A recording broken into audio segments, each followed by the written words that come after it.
마태복음 22장 23절에서 33절.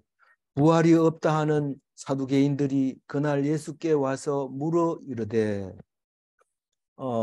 오늘 이 부활이라는 문제는 교회를 아무리 오래 다녀도 답답하고 또 설명이 안 되고 이렇게 되는데, 왜 그러냐 하면은 오늘 읽어보면 우리가 지금 엉뚱한 생각을 하고 있구나. 종교적인 생각보다 더 이상 높아지지 않고 있구나 하는 것을 깨닫게 되는 오늘 말씀입니다. 어제는 뭐 했는지 한번 생각해 볼까요? 헤롯 당하고 바리새인이 와서 그 바리새인의 제자들이 왔죠. 제자들이 와서 말을 꼬투리 잡으려고 했는데 아무 말도 못하고 돌아가는 게 흑백 논리로 이래야 되나 저래야 되나 딱 한 가지를 대답해 주기를 바랐지만은 결국 그대로 하지 않고, 그리고 가이사의 것은 가이사에게, 하나님의 것은 하나님께 바치라, 이렇게 얘기를 합니다. 그런데 예수님이 마음이 편했을까요? 그렇게 말하면 우리는 참 멋있는 것 같고 좀 그랬으면 속이 시원할 것 같이 보이지만, 옆에서 볼 때는 속이 시원하지만 본인은 되게 찝찝하죠. 왜냐하면 살기등등한 헤롯 땅, 살기등등한 바리새인의 제자들 불꽃 같은 눈으로 바라보고 본인은 너무 찝찝한 거예요. 뭐 하나님이니까 두려울 거 없지만, 우리는 똑같은 입장에서 누가 뭐라고 하면 벌벌 떨면서 대답을 하고 당당하게 하면, 딴 사람이 보면 참 멋있게 대답하다, 믿는 사람 역시 다르다 이러지만 속에는 겁먹고 두려워하고 이러는 거죠. 우리가 그 하나님 말씀 편에 서면은 참 좋을 것 같은데 막상 똑같이 뭐하고 똑같아요. 하나님 말씀을 안 가지고 있을 때나 가지고 있을 때나 똑같아요.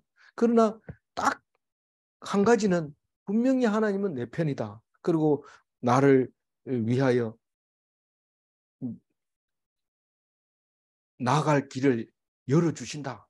그거를 믿고 있기 때문에 똑같은 두려운 마음, 떨리는 마음, 겁나는 마음, 이런 마음이 있다 할지라도 그거는 딱 있는 거죠. 그래서 우리가 예수 믿는 게 남을 겉을 보가지고는 모릅니다. 겉을 봐가지고는 참, 근데 예수님 좀 닮고 싶은데 닮으려 하면 겁이 나가지고 못 닮고, 또 예수님은 그렇게 할 수 있었던 것은 하나님의 아들이니까 그렇게 할 수 있었다고 이렇게 자꾸 생각하기 쉬운데, 그렇지 않고 우리는 이런 일을 하는 게 쉽지 않습니다.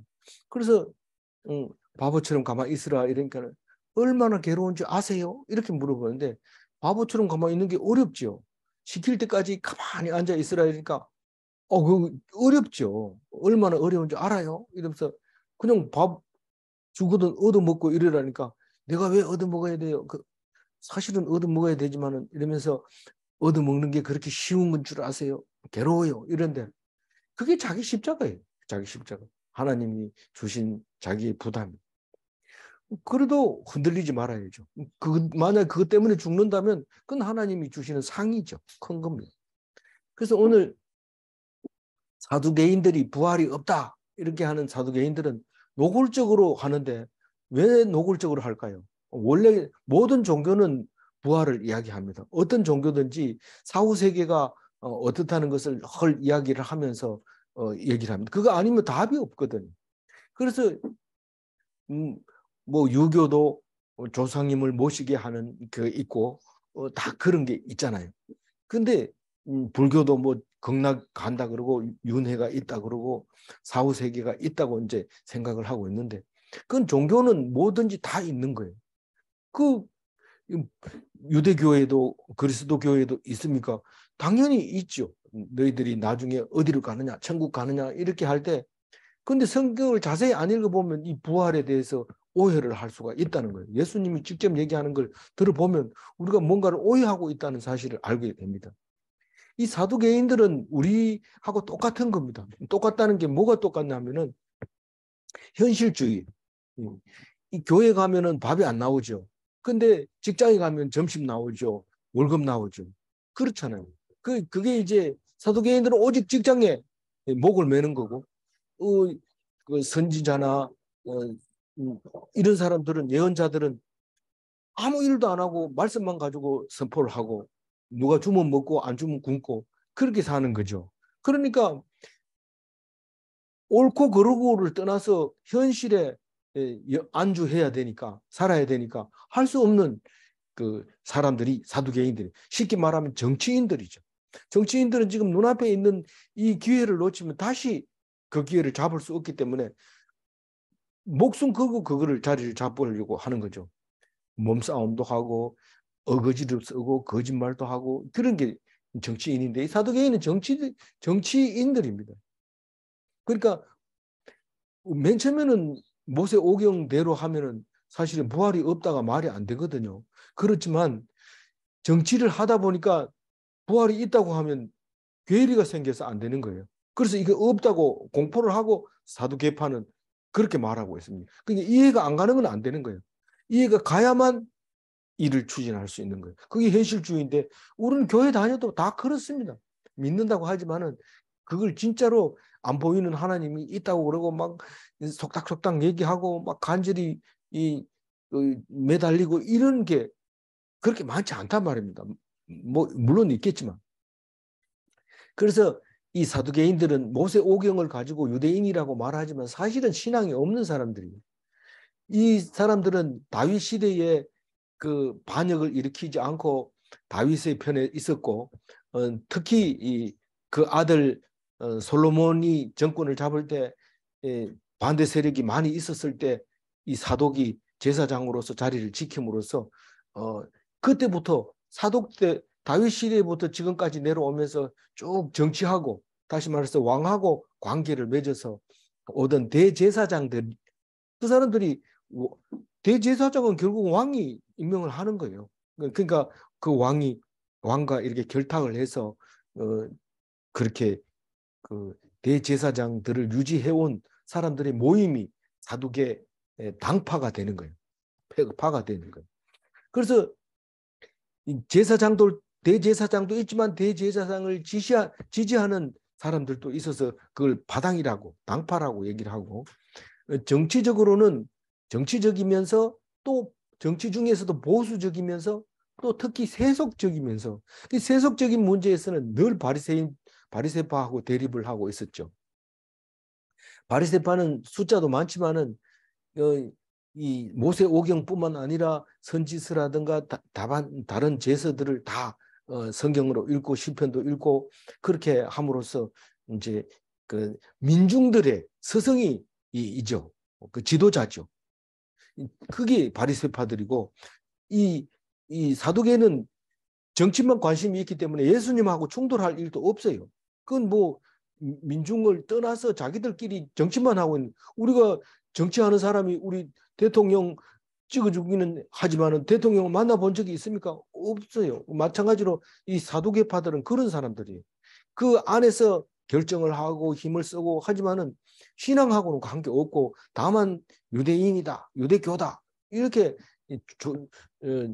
주장을 하고 있는데, 사실상 예수님이 가시고 난 다음에 그 다음부터는 그 유대인들이 사라질 때 사두개파라는 단어를 다시는 안 쓰게 됨으로써 그 사두개인들이 사라져 버린 거예요. 그러니까 다시 말해서 70년도에 예루살렘이 망할 때 그 망하는 것과 동시에 사두개파라는 이름 자체는 사라져 버리고 만다는 겁니다. 그러나 그 SNF파들은 그 저기 지금 쿰난 동굴 앞에 거기 그 공동체들이 살았던 유적이 있는 것처럼 그 사람들은 살고 있었지만, 사두개인은 개인들은 완전히 정치와 함께 사라져 버린, 멸망하는 자들과 함께 멸망해 버린 사람들이죠.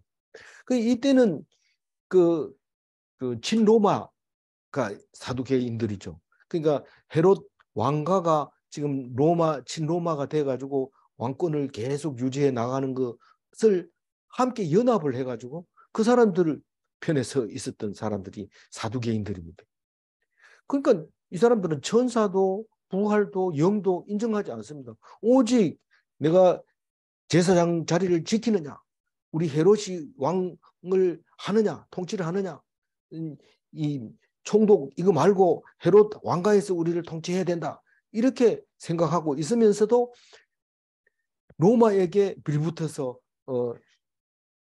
아부를 하고 유지해가는 그런 정치꾼이었던 거죠. 그래서 세례 요한은 독사의 자식이라고 막 야단치는 이야기가 있잖아요. 그래서 예수님하고 직접 부딪히는 일은 많지 않고 오늘과 같이 이렇게 부활이 없다고 말하는 이런 가지고 딱 얘기를 하는데, 이 사두개인이 오던 그날은 언제입니까? 어제잖아요. 어제. 오늘 또 화요일이기는 하지만은 이게 예수님 지금 화요일 날 말하는 거예요. 그러니까 수목 이틀 목요일 날 저녁에 붙잡히니까요. 그러니까 이틀 밤만 자면 이제 붙잡혀가는 오늘 이제 지금 그날이 언제냐면 세금을 가지고 바리새인들이 막 얘기하고 있을 때 그날에 찾아왔어요. 이 사람들이 바리새인들이 지금 꼼짝을 못 하는데 이제는 뭐 자기들은 바리새인보다 항상 정치적으로 우위에 있고 그 잘났다고 또 잘한다고 권위를 가지고 누르면 된다고 생각하고 이제 간 거죠.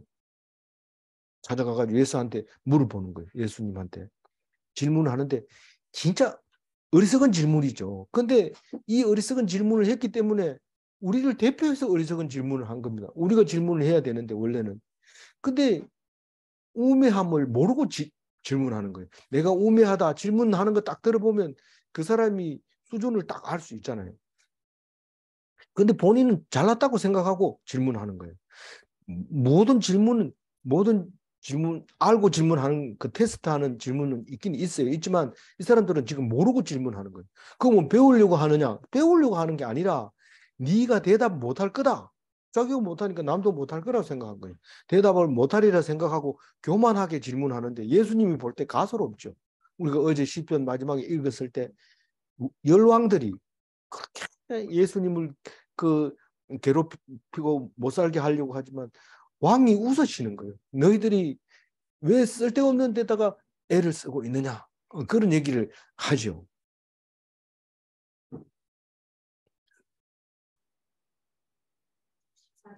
예, 읽어주세요.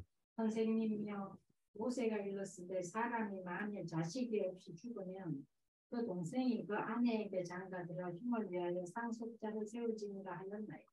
요 얘기 딱 하면 예수님이 꼼짝없이 말을 못하게 될 거다. 그러니까 공경에 빠뜨리기에 딱 좋은 말이다. 왜냐하면 자기들은 그 부활이 없다는 뜻은 바로 이 모세의 이야기를 가지고 없다고 생각하는 거예요. 근데 예수님은 모세의 오경을 가지고 들고 와가지고 이게 바로 죽지 않는, 다시 말해서 부활한 사람들이라는 것을 말하고 있는 설명을 하죠. 그러니까 똑같은 성경 말씀을 가지고 예수님이 보는 거하고 바리새인들이 보는 게 다릅니다. 바리새인들은 지금 현실만 바라보고 성경을 보지만 예수님은 현실은 아무것도 없어요. 뭐 재산도 없고 뭐 가진 게 없어요. 오직 성경 말씀만 가지고 보니까 보는 눈이 완전히 다른 거죠. 우리가 성경을 볼 때 돈 많은 사람 보고 계급이 높은 정치가들한테 성경을 읽으라고 해보세요. 그 사람들이 막 물어뜯으면 자기 보고 욕하는 줄 알고. 그래서 절대로 그런 사람한테 성경 얘기하면 안 됩니다. 그건 돼지에게 진주 던지는 거하고 똑같습니다. 다칩니다. 조심해야 돼요. 근데 이 사람들은 지금 그것도 뭔 말인지도 모르면서 이제 물어보는 거예요. 이게 형사치수제도를 말하고 있는 거예요. 형이 죽으면 형수를 취한다. 형사치수제도죠. 이게 상속 때문에 이런 일이 생깁니다. 그 아들에게 물려준 땅이 있었는데 그 아들이 자식이 없어서 죽으니까 그 여자를 돌려보낼 수도 없는 거고, 그렇게 되면 사회적인 문제가 심각해지잖아요. 그러니까 할 수 없이 동생이 들어가서 애를 낳아서 그 땅을 그 죽은 형의 이름으로 상속해 주는 거죠. 원래 의미는 그렇지만 실제로는 그 사람이 들어가 가지고 애를 놓으면 낳는 진짜 아버지가 아버지예요. 그러니까 그 땅이고 뭐고 전부 다 그 형의 이름으로 가는 게 아니라 그 낳아준 그 아들이 그 아들이 자기 아들이 되는 거예요. 루키에 보면은 그 나오미가 룻을 데리고 며느리를 데리고 오잖아요. 남편 죽고 자식 죽고 다 죽고 데리고 올 때 그게 그 보아스한테 이 그 고엘 제도라고 하는데 그 고엘 제도에 의해서 아기를 낳잖아요.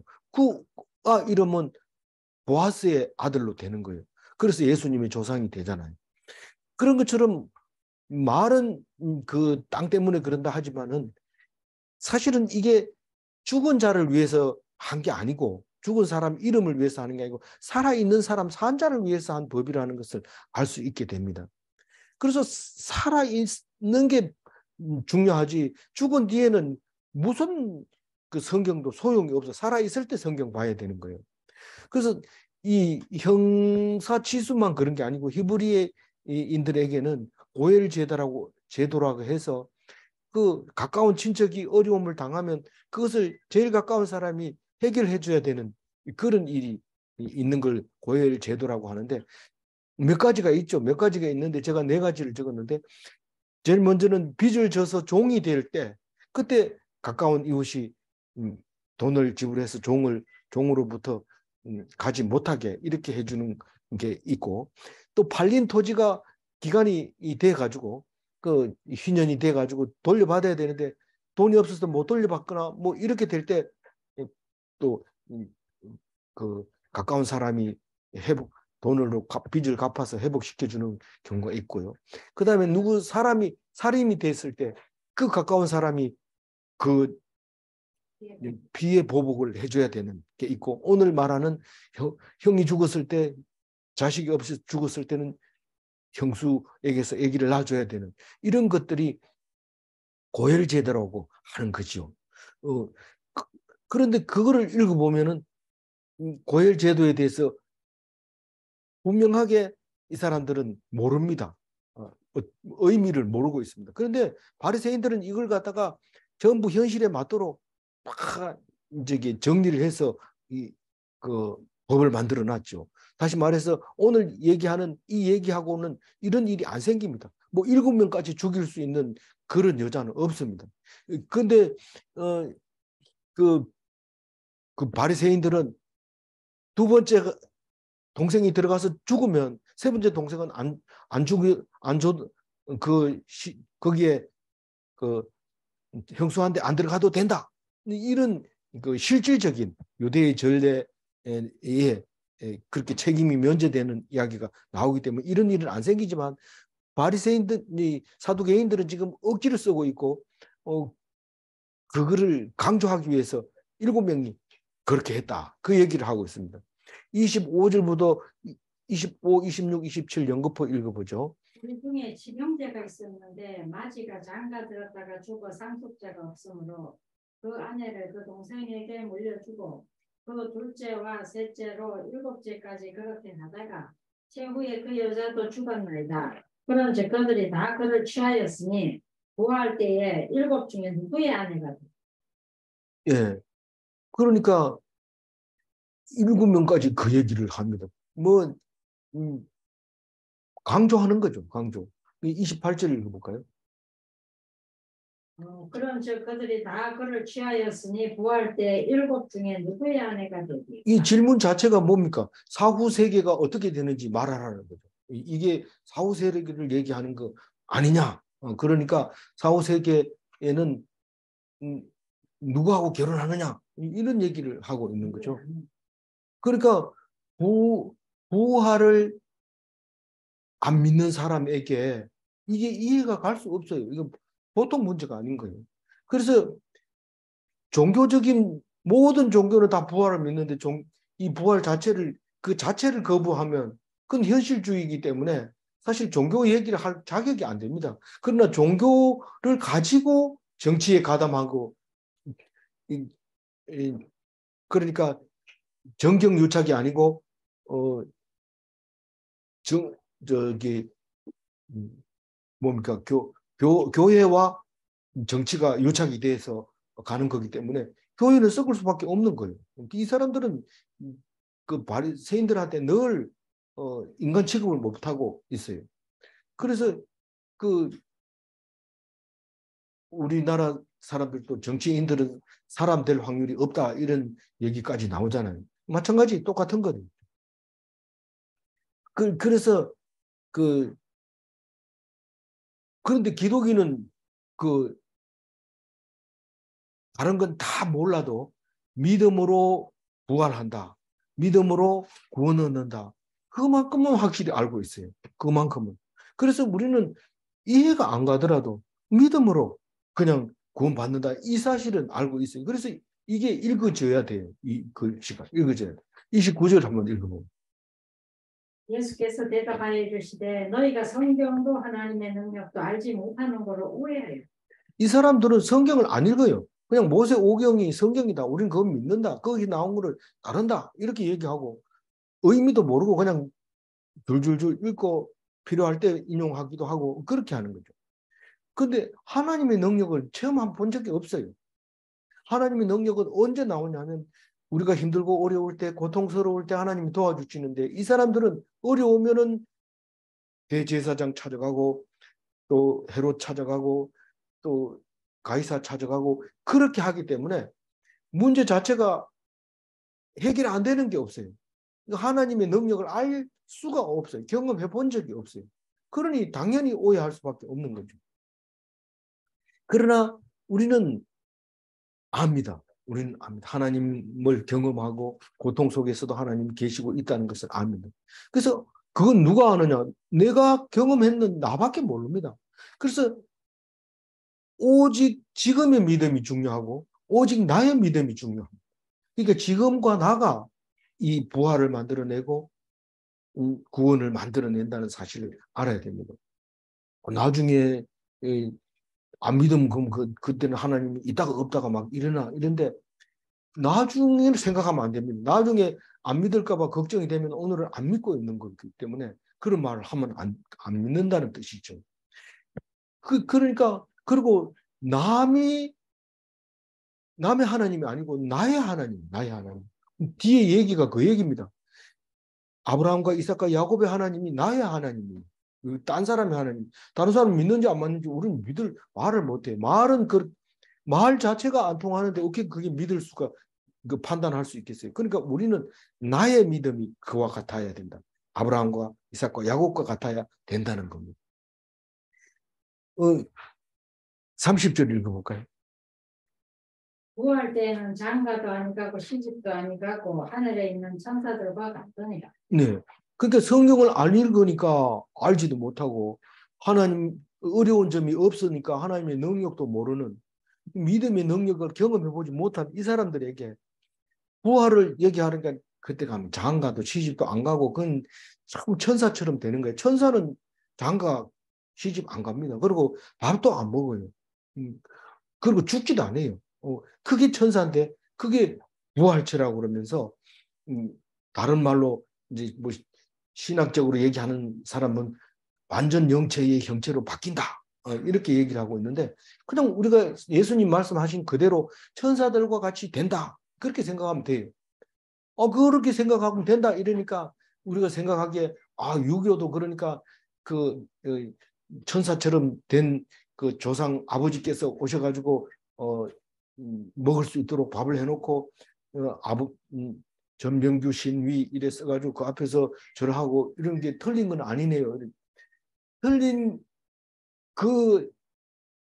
그것은 천사라고 하는 의미에서는 같을지 모르지만 그것은 말씀이 없이 짐작을 해서 했는 거고 적어도 사두개인은 짐작은 해야 되는데 사두개인은 짐작조차도 안 하는 거죠. 모든 종교가 가지고 있는 것까지도 안 하고 있었던 거죠. 그러면서 제사 지내고 이러면 막 가서 못하게 한 거죠. 사두개인들은. 왜냐하면 현실적으로 안 맞는 것을 왜 가이사에게는 세금을 안 바치면서 쓸데없이 소를 잡아가지고 죽이고 뭐 하냐 이러면 제사 지낸다 이러니까 그걸 반대한 거예요. 물론 뭐 자기들이 제사장이니까 그런 건 하겠지만 다른 걸 말하는 거죠. 그런데 우리는 천사와 같이 됐을 때 천사는 누굽니까? 하나님의 심부름꾼입니다. 하나님은 누굽니까? 말씀으로 오신 하나님. 우리가 하나님을 만난다는 것은 성경을 읽는다는 얘기입니다. 하나님이 우리에게 말씀하신다는 것은 성경 말씀을 듣고 그 말씀 속에서 말하는 것과 그 말씀에 비추어서 상대방이 뭐 아내도 될 수 있고 남편도 될 수 있고 자녀도 될 수 있고 부모도 될 수 있고 또 이웃도 될 수 있고 이런 사람들이 얘기하는 게 다 하나님의 음성으로 들어질 때 그게 하나님이 우리와 함께 하고 있는 거죠. 물론 성령으로 아무 말 안 해도 우리에게 말씀해 주시고 있는데 그런 선지자들처럼 그렇게 들려질 때도 있지만 어쨌든 하나님의 음성에 의해서 하나님의 말씀에 의해서 그 심부름하고 하는 것이 그 천사인데 이 천사는 그 우리보다가 나은 점이 있고 못한 점이 있어요. 천사보다 훨씬 뛰어난 점은 뭘까요?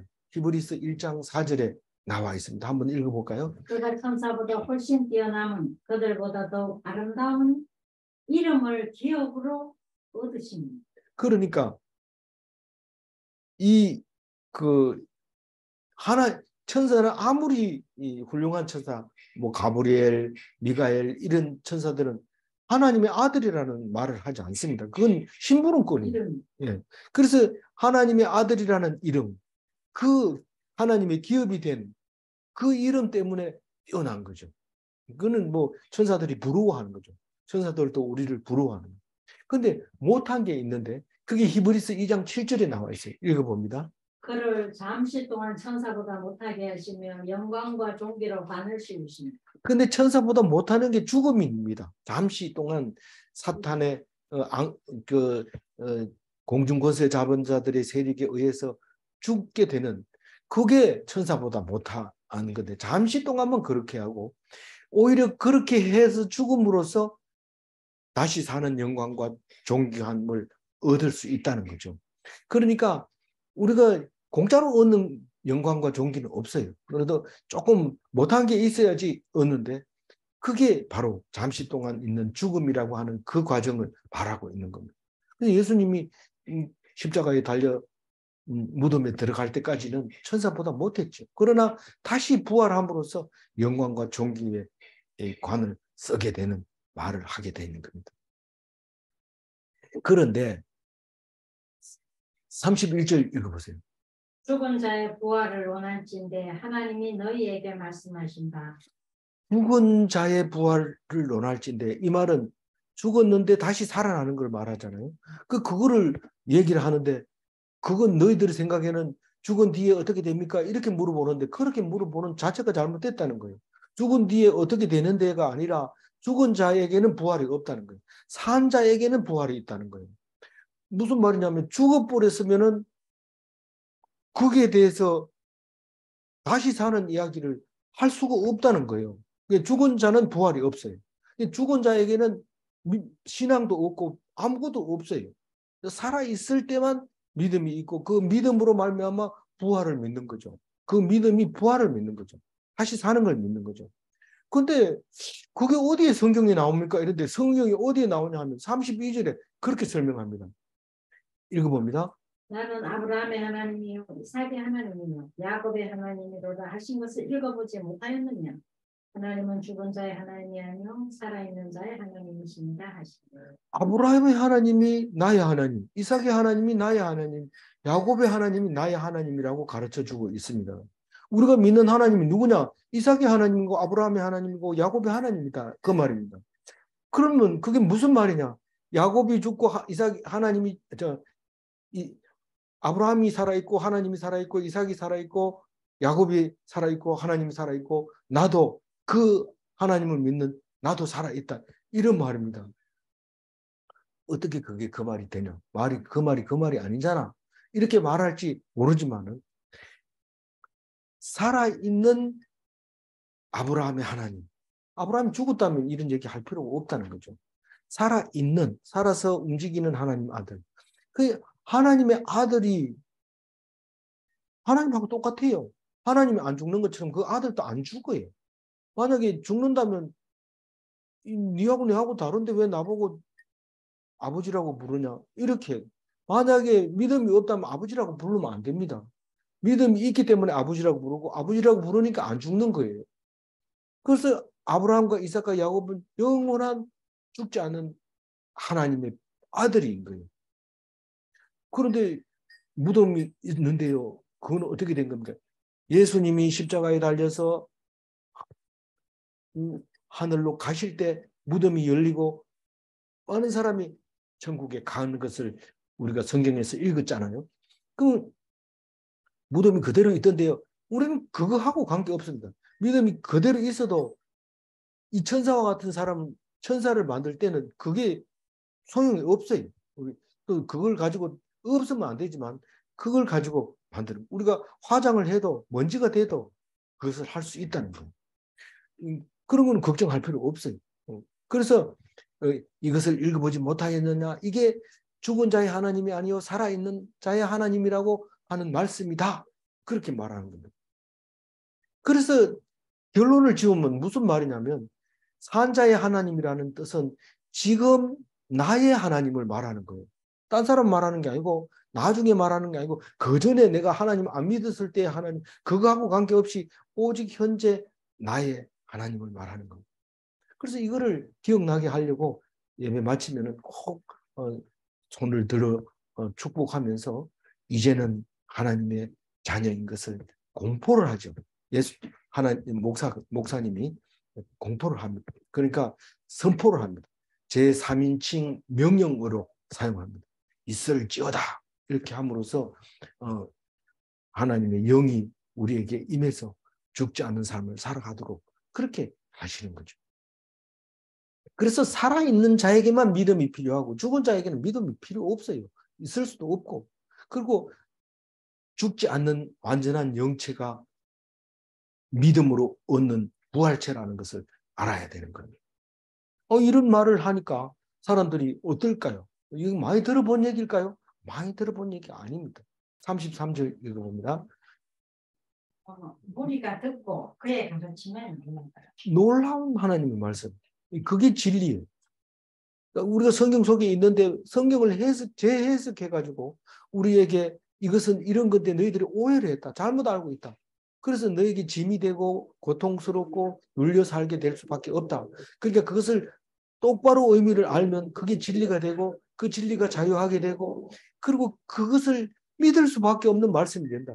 믿는 게 뭐 자기 멋대로 나는 하나님을 믿습니다. 안 믿습니다. 싫습니다. 안 믿을래요. 이렇게 하는 게 아니고 그건 하나님이 믿도록 만들어 놓기 때문에 안 믿을 수가 없어요. 이 말씀이 이해가 되지면 그게 믿는 거예요. 이해가 되지면 믿는 거예요. 그래서 무슨 말씀을 해도 끓이기는 게 없어요. 이게 뭐 우리가 이렇게 하려면 어렵잖아요.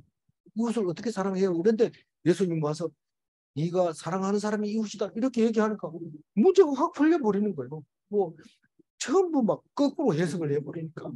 그래서 얻은 것도 매일 수가 없어요. 매이려고 하면 매이는 게 없어요. 죄에 매이지 않습니다.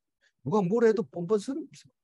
그리고 그것을 뭘로 바꿔요? 은혜로 바꿔요. 그래서 은혜 속에 사는 그런 신앙이 되는 것이죠. 32절 읽고 마무리할게요. 나는 아브라함의 하나님이요 이삭의 하나님이요 야곱의 하나님이로라 하신 것을 읽어보지 못하였느냐. 하나님은 죽은 자의 하나님이 아니요 살아있는 자의 하나님이시라 하시니. 이 죽는 자는 믿었는데 뭐 죽었다든가 뭐 죽는 자는 하나님을 믿지 않는 자예요. 그러면 믿는 자는 죽지 않는 영원한 하나님의 아들이 그러는데 이 성도가 죽었는데 가가지고 죽었다고 내성통곡하고 이러면 안 되는 거죠. 죽지 않는 거예요. 믿는 자는 죽지 않는 거예요.